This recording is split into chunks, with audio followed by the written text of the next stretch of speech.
I hope you're ready for a climb and a steep hike. Today's stories take place in the mountains, where the monsters know how to climb, the ghosts wander the forgotten trails, and there's no help for miles. Just remember to stay close to your companions and never be the last in line. These are mountain horror stories. If you have a scary story of your own, share it with us at darkstories.org for a chance to have it narrated. I'm looking for road trip or night drive stories next. Now, let's begin. What is taking people in the Northern California wilderness? From Wicked Wendigo. This story was passed down to me by my grandfather. I'll be relaying this story from his point of view. He said this happened to him when he was 17 years old. He was born and raised in the lush wooded landscape of Northern California. Our family has roots all over Northern California and Oregon, so naturally most of us are avid hunters and outdoorsmen. My father, grandfather, and I are very experienced with the wildlife that inhabit these woods.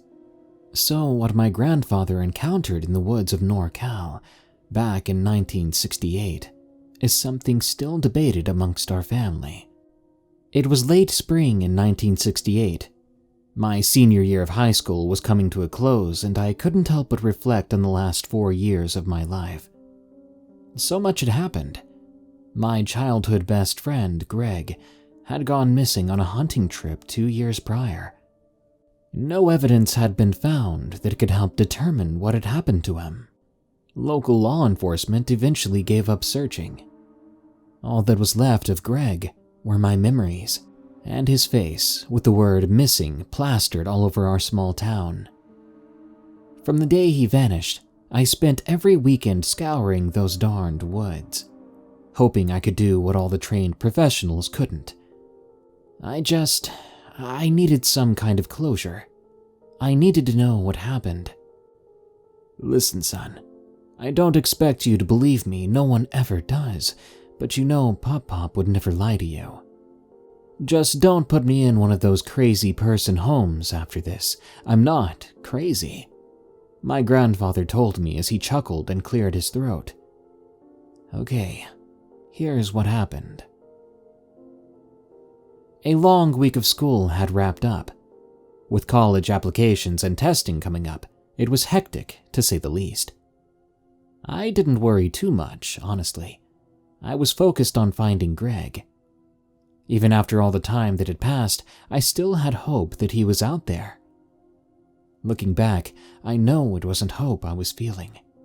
It was guilt. I was supposed to go with Greg on that trip. I got the flu, and I had been bedridden, so I couldn't make it. I was hard on myself after he went missing. Maybe if I'd gone with him, he'd still be here. Anyway, it had become routine. I'd done this so many times before that it became normal, almost like brushing my teeth every morning. Just another part of life. I got home around 3 p.m. I told your great Pop where I was going, and when I'd be back, before taking off in my old 57 Chevy pickup. I was heading to the popular local trailhead. This is where most of the locals started hunting and camping trips. The same place I went every weekend. It was the same place Greg entered and never returned. I arrived, threw my pack over my shoulder, and started the long hike up the mountain. The hike up to the camping spot was roughly 2 miles. I arrived at around 6 p.m. I made camp. I unfolded my worn map, filled with red circles and X's, taunting me with all my past failures to locate Greg. I sighed and circled the new location I would be searching. It was a 12-mile hike around the east side of the mountain. The landscape was dense and thick there, but nothing too crazy. I'd hiked the worst areas before. I started a fire and warmed up a can of beans I had in my pack. I let the fire die down over the next couple of hours, before I climbed into my sleeping bag and I fell asleep. The familiar sounds of crickets and bullfrogs acted as a soothing lullaby. That night, I had a dream of Greg. Even though finding him was a main part of my life, not once had I had a dream of him. I remember I could see nothing but pitch black. I could hear the sound of trees rustling during a rough windstorm. Then, suddenly, a small light appeared in front of me. It was flickering yellow and red as I walked towards it. I reached the light and I could see Greg's face illuminated by the flickering light. He held an old oil lantern above his head. I stopped roughly 5 feet in front of him. I tried to talk, but no words came out. He slowly started to shake his head back and forth, and then he began to decay in front of my eyes, flesh falling from his skull like ice melting on a hot June day. Greg began to violently shake his head faster and faster in the same back and forth motion until he suddenly stopped. With nothing left but small patches of flesh and skin dangling from his skull, he said in a hushed tone, "No, not safe." I jerked awake with my body drenched in sweat. I felt sick. In that moment, I had no desire to continue my search. I wanted to go home. I wanted to hide under my bed and curl into a ball. I was terrified. I quickly crawled a few feet from my sleeping bag, and I began to vomit. I then sat up against a nearby oak tree, and I began to quietly sob into my knees. After a few minutes, I opened my eyes, and I was met with my necklace dangling from my neck. It was a 1943 silver penny on a dog tag chain. Greg and I found a pair of these matching pennies one day at the local supermarket. We drilled holes into the top of them and wore them as a type of memento to our friendship. This reinstated my overwhelming desire to find him. I knew I owed it to my friend to find out what happened. So I stood up with the morning sun peeking through the tree canopy, and I got ready to start my hike. It was around 11 a.m. when I started the hike up to the east side of the mountain. I'd never been on this trail before. This side of the mountain was very dense. Prior to this, I'd searched all of the southern and western sides of the mountain. I just knew I was getting close to finding answers. Those woods held the secrets of what happened to my friend. I just had to search every inch of that cursed place to find them. I stopped to rest and rehydrate around halfway up the trail. I sat on a large boulder facing the direction I'd come from. I took a sip from my canteen when I heard a loud, guttural scream from behind me.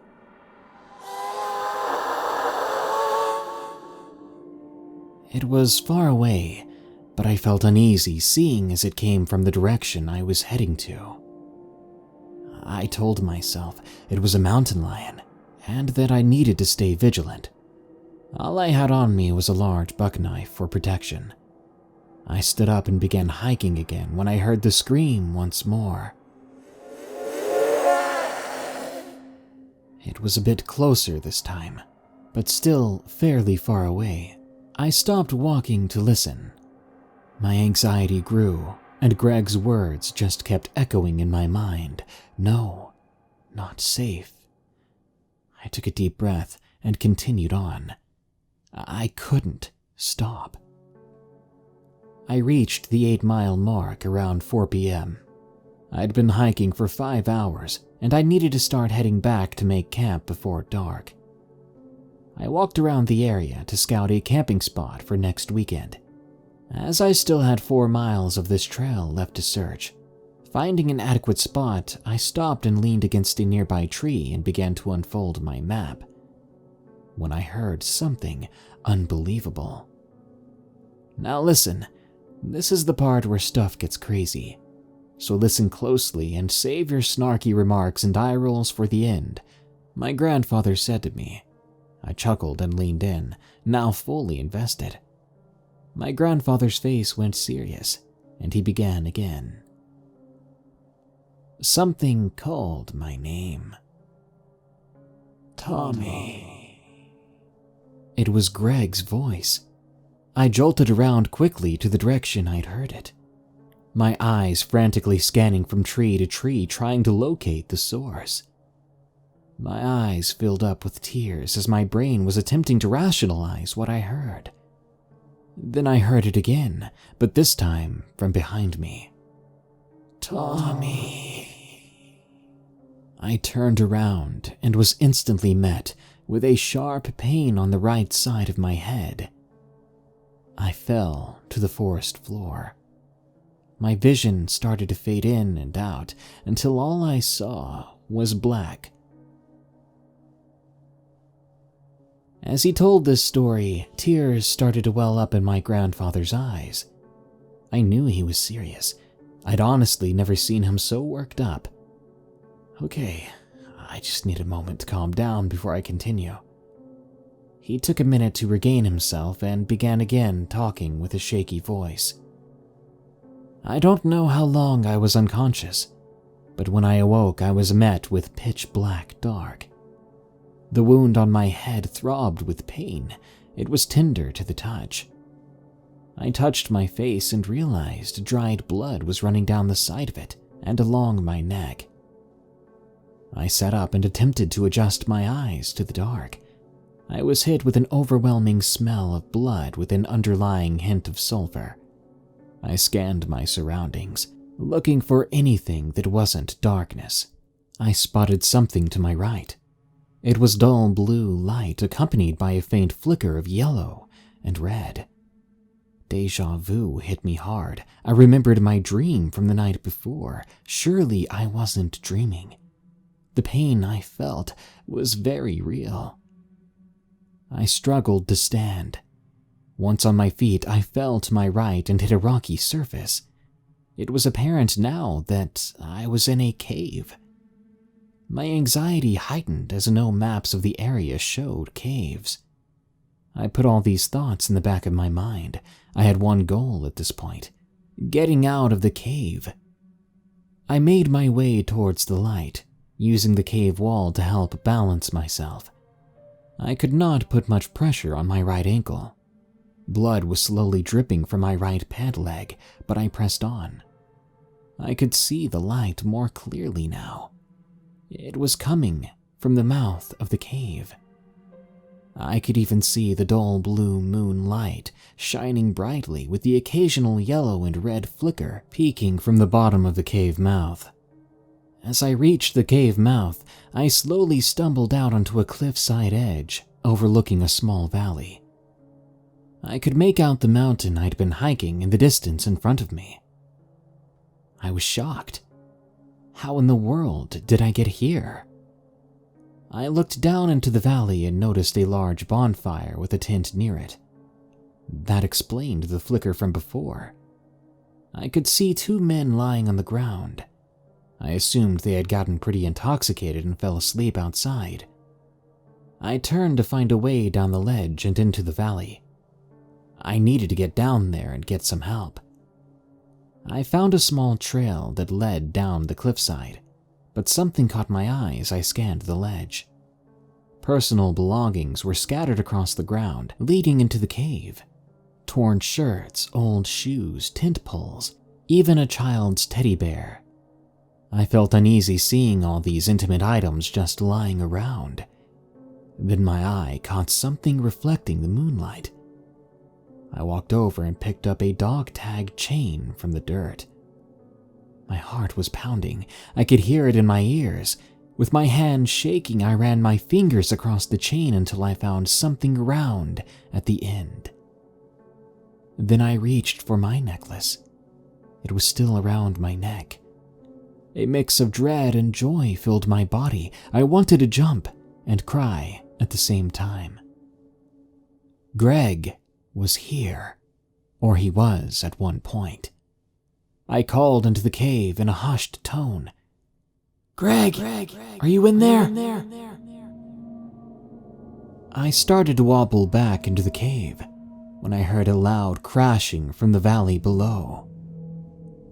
I placed my back to the ledge and crouched down as to not be seen. I scanned the tree line surrounding the camp when I saw movement. I watched in horror as a long, lanky gray arm sporting 4 bony fingers slowly emerged from the tree line. It grabbed the right leg of one of the men and slowly dragged him into the surrounding brush. I couldn't believe what I was witnessing. Suddenly, everything made sense. My dream, Greg's warning, how I was knocked unconscious and ended up in a cave. I had no idea what that thing was, but I knew it would be back. I shoved Greg's necklace into my pocket and made my way down the cliffside trail as quickly and quietly as possible. With adrenaline pumping, I made my way to the tree line towards the mountain. As I reached the tree line, I turned back to the bonfire, still burning brightly. It was roughly a football field to my left. I noticed the second man was gone. I could only assume the creature had already come back for him. I then looked back up the cliff to the cave mouth, and in the moonlight, I saw it. A tall gray mass moving up the cliffside trail, the one I had just come down. I saw its 2 arms, longer than the creature itself, dragging behind it, clutching 2 dark masses. I could only assume it was the 2 men from the camp. I quickly ducked into a bush and watched as it disappeared into the cave. I wasted no time. As soon as it was out of sight, I made my way towards the mountain. I stopped every few minutes to make sure I wasn't followed. Eventually, I found a familiar trail. I was so tired, I went off the trail and laid under a fallen oak. I fell asleep rather quickly. I awoke to the sounds of birds chirping and the sunshine blinding me. I sat up, still attempting to process what I saw. My ankle was in a lot of pain. I pulled up my pant leg to reveal 4 purple bruises with dime-width holes at the end of each bruise. The bruises wrapped around my calf and ankle. They matched the long fingers I saw grab the men that night before. I reached into my pocket and pulled out Greg's necklace. I now knew what happened to my best friend.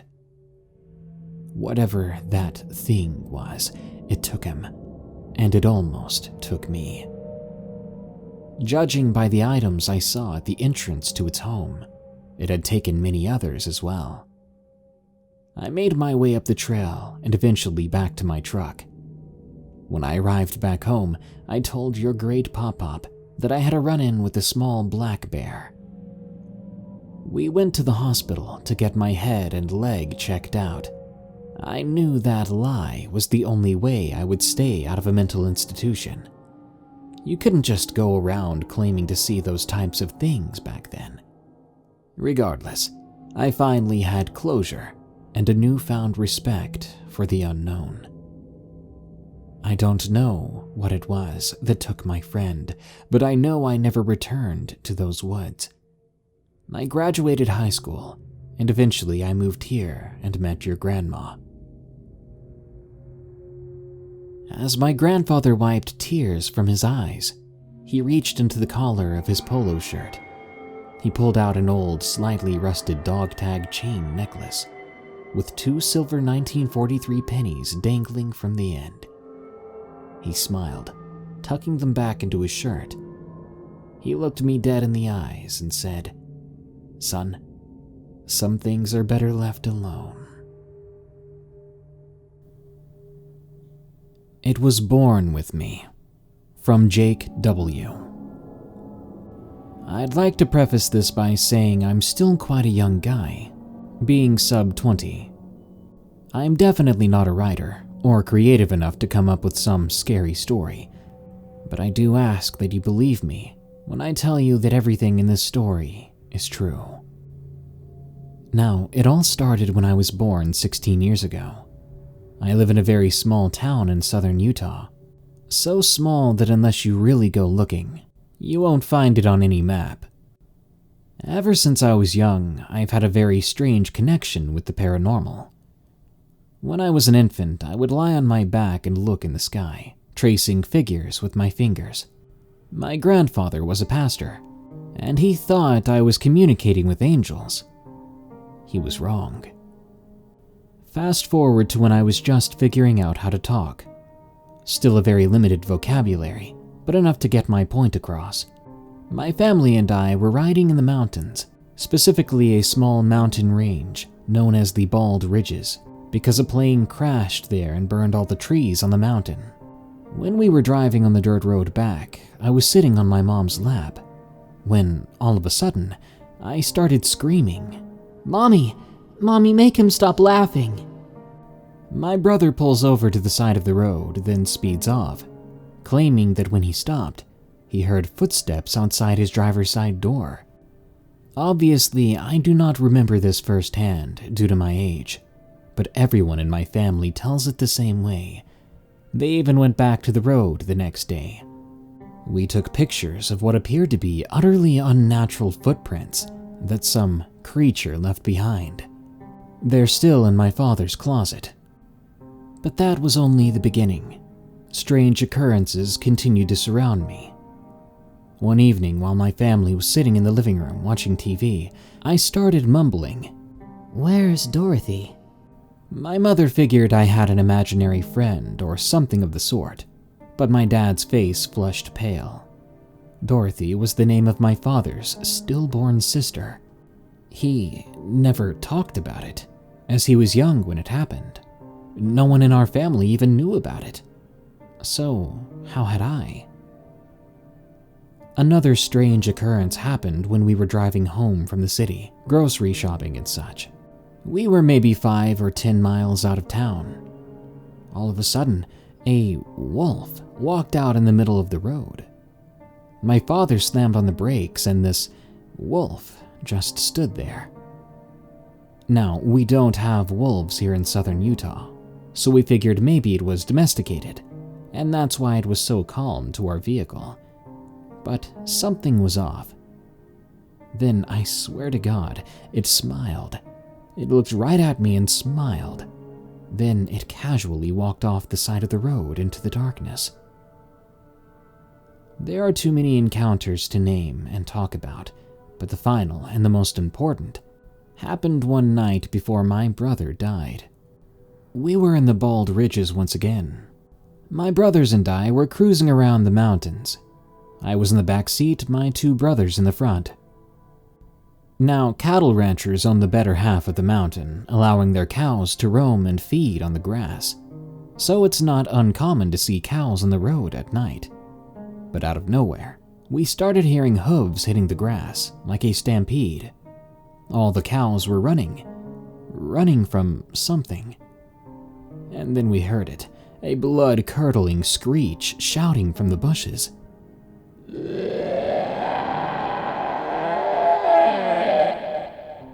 The sound of it kicked my brother into overdrive. He slammed on the gas, driving as fast as he could, trying to avoid the cattle stampede. Then, a bull walked right out in front of the truck. My brother slammed on the brakes, and as soon as he did, there was a crash into the back of the truck, shattering the rear windshield. We made it out of there in one piece, but we went back in broad daylight the next day to find the same type of footprints we found 16 years ago. The messed up part? Both of my brothers are now dead. One killed himself and the other died from sepsis. Is all of it connected? I don't know, but I'm scared. These events only seem to happen when I'm around, and they all started around the time I was born. I think I'm connected to this thing, like it's some byproduct of my existence. If you have any idea what's going on, let me know, because I need answers. A Voice in the Fog, from Anonymous. My family and I love hiking in the mountains. We used to do it every summer. That summer, we went to the mountains of Slovenia. I can remember the green slopes of the mountains while the plane was approaching the Ljubljana airport. We were going hiking for a couple of days as we usually did. During the trip, things went nicely. There was nothing out of the ordinary. Everything happened after a couple of days. We were walking towards our refuge. The sun was up until we made it to the valley where our refuge was. This valley was perpendicular to the sunlight, giving us a lot of shade, rendering the valley more grayish with the rocks. Before that refuge, there was another one that had closed recently. As we approached the door of the locked building, a paper stating the reason of the closure was pinned on the door to redirect tourists. On it, it read that the previous owner had apparently committed suicide, and that the refuge would stay closed for the summer. A bit shaken up about that information, we decided to continue our hike as it was the end of the afternoon. I do reckon that information probably set us up in a bad mood, but it didn't stay too much on our minds. The next refuge we arrived at was a bit special. Basically, there were no owners in charge, and residents were in charge of keeping the place clear. When we arrived, there was a group of about 6 to 8 people who were already eating at the table. After greeting them, we settled ourselves in and took off our shoes. We joked around and discovered how the toilet worked. The air seemed peaceful. Nothing weird about the place, and there was a stream further away, giving a nice backdrop sound, while the gray shade of the rocks made the place naturally cool too. The refuge itself was just a dormitory with bunk beds for at least 20 people. There wasn't a bathroom, and the toilets were in a separate building. The refuge only had windows on the side that faced the direction of the stream, which was also the entryway. We could see the trail that kept going up the valley toward the passage at the top. Every evening we'd go in, as it was starting to get cold by then, and clouds would gather around the sky. The last thing we wanted was to get rained on. I was fast asleep one night, and I sleep like a rock. I can fall asleep listening to music, and even sometimes the alarms I put on are not enough. My dad often has to shake me awake. But that night I woke up really early. Of course, at first I wasn't stressed about it. It happens. And I can fall asleep again pretty fast. But that night something kept me awake. Something even to this day I can't explain. And I'm not the type of guy to believe too much into ghosts. When I woke up, the refuge was silent, apart from the storm outside. I love storms. My girlfriend and I would often keep track of them. So I relaxed, listening to the water falling on the roof and the thunder rolling in a nearby valley. Now, I don't exactly know how long it took me to hear it, but something was calling in the storm. Something was repeating a word, which made my brain light up. I think it's at that moment I noticed I wasn't the only one awake, because my sister then asked what it was. By that point, I was looking outside, trying to see if I could find something, but it was so foggy. I couldn't see past 10 or 15 meters. As my parents were also awake and trying to listen, we all agreed there was something out there calling. Now, what gives me shivers is that the voice sounded like a little boy, maybe 8 or 10 years old, repeating 2 syllables. Papa. Papa. Always the same way, always the same tone and voice. Now that's where I diverged from the memories of my mom and sister. But I believe he was saying something else on top of that. I can't remember, it's been so long, and I tried to let the memory sink away.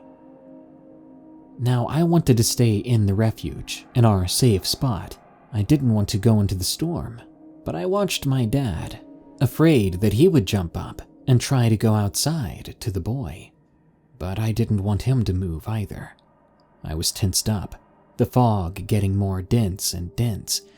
I was controlling my panic, but I was definitely in fight or flight mode, ready to bounce out of the bed to lock the door. The voice kept calling and calling, but never getting closer or louder. Nor did it change. It was the same dreadful voice. It reminded me of an episode of Doctor Who, were the boys looking for his mama. I felt as if something was out there trying to lure us out of the refuge. After a while, we decided to get back to bed and tried to ignore the kid's voice. The next morning, the storm was gone as well as the fog. The other group of people had not heard the event last night, as they'd apparently been sleeping with earplugs. Our family got ready for the day, preparing to hike up the valley. When we set out, I was in front with my sister, when we noticed someone on a rock. We weren't close enough to see what he was doing exactly, but he was pointed towards a little pond formed by the stream in front of the rock he was on. He had his car parked a couple of meters on the left. My sister, who was older than me, turned around and shouted to my parents about the guy there, but when we tried to look back, neither him nor his car were there anymore. The rest of our hiking trip was normal with no further incidents. As I'm writing this, both my sister and my mom have clear memories of that night. I've tried checking wildlife noise to see if it could have been an animal. Now, a lynx can kind of sound similar, but it's too fast compared to what we heard. The syllables were separated by 1 or 2 seconds, plus why would he make that sound in the middle of the storm? To this day, we don't know what it was. We don't know why it happened. We don't know what it wanted, or if it was even spiritual at all.